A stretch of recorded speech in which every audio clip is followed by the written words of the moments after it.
Okay, there you have it. It's all done. All the new capacitors have been soldered on. All these orange guys here, they're all in the right position and should be good to go. So we're just going to plug it in and turn it on. Except you might want to know, and I've lost all my credibility, that every single one of these capacitors was soldered on backwards. So just goes to show, kids, please review the data sheet before you solder them. So all of these have now been soldered correctly so that the black line is aligned with the positive sign. And let's go take the time lapse of me fixing that. And now these capacitors have been resoldered. They don't look as pretty as they used to. And I checked things out with an ohm meter at least, so they seem like there's no direct shorts. That's a good thing. And so let's recap that.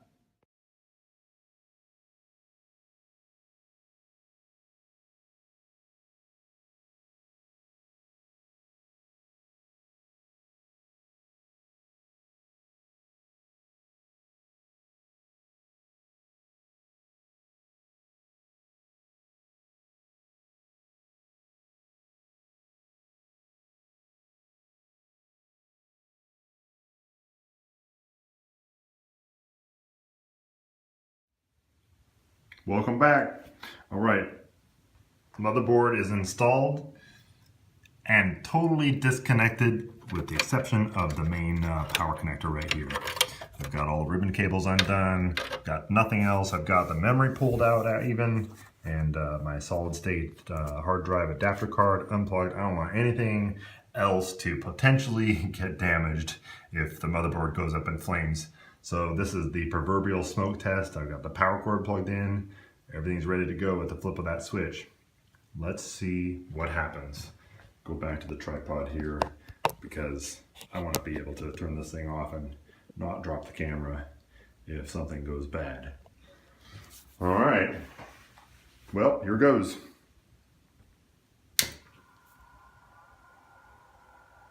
Well, so far, so good. No smoke. I don't hear anything bad happening. Let's take the tripod and come around to the front.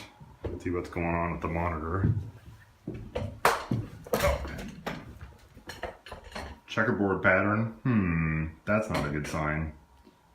I'm not sure if that means I need to clean the motherboard or if there's something else going on. Maybe I need to put the memory in. Well, we'll take a look and regroup. But at least no smoke. That's a good thing. More later.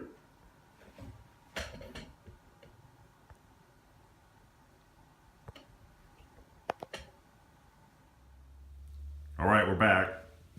Everything is buttoned up now.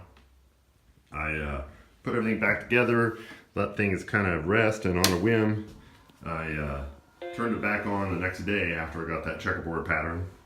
And so here's the result. Looking for that smiley face. Wait for it. Hey, looking pretty good.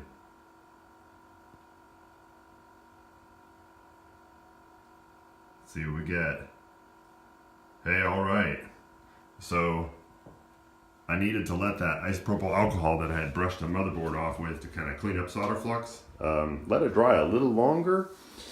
It gave me that checkerboard pattern the first time. I let it sit overnight and turned it back on, and hey, this is what came up. So this is now a Mac Classic 2 with a 1 GB solid state flash disk hard drive with the SCSI emulator, and worked out really well. So there you have it.